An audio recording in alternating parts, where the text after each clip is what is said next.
Hello बच्चों, चलिए प्रश्न पढ़ते हैं। प्रश्न दिया है, मानवों में आरबीसीज के विषय में क्या सही है। विकल्प ए है, ये CO2 यानी कि कार्बन डाइऑक्साइड का कतई वहन नहीं करती हैं। विकल्प बी है, ये CO2 के लगभग 20 से 25% भाग का वहन करती है। विकल्प सी है, ये 99.5% O2 यानी कि ऑक्सीजन का परिवहन करती है। विकल्प डी है, ये केवल 80% ऑक्सीजन का परिवहन करती है तथा शेष 20% भाग का परिवहन रक्त प्लाज्मा में घुली दशा में होता है। तो इस प्रश्न में हमें आरबीसी के विषय में कथन दिए गए हैं और हमें बताना है कि आरबीसी के विषय में जो कथन है इनमें से कौन सा कथन आरबीसी के विषय में सही है।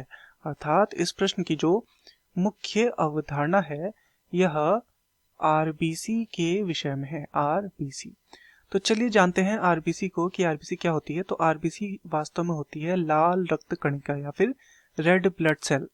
तो लाल रक्त कणिका यह होती है तथा यह जो लाल रक्त कणिका होती है इसका शरीर में जो कार्य होता है वो ऑक्सीजन व CO2 ये दोनों का ही क्या करती है, परिवहन यहाँ पर करती है।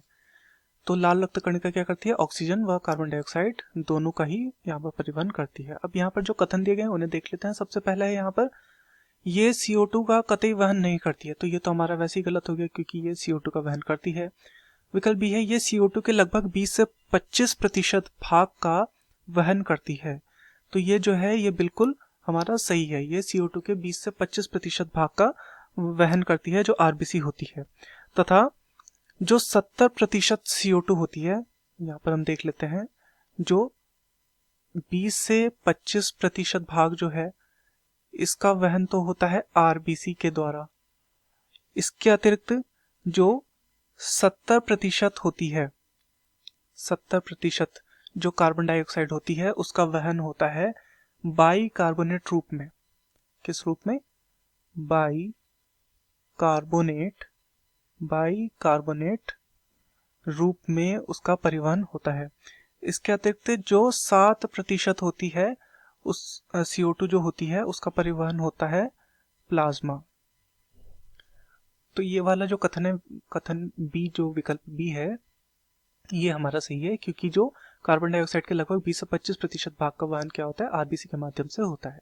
विकल्प सी है, ये 99.5% ऑक्सीजन का वहन करती हैं। तो वास्तव में ये 99.5% का वहन नहीं करती हैं, ये वहन करती हैं 97% का।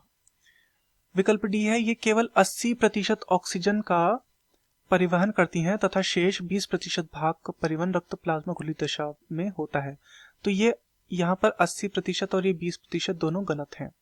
तो ये कथन गलत है। वास्तव में क्या है, वास्तव में ऐसा है कि जो 3% है वह प्लाज्मा में घुला होता है, प्लाज्मा में घुली दशा वह रहती है 3%, तथा जो 97% होती है वह आरबीसी के द्वारा उसका परिवहन होता है। 97% ऑक्सीजन का जो परिवहन होता है वह आरबीसी द्वारा होता है। तो ये कथन भी हमारा गलत है।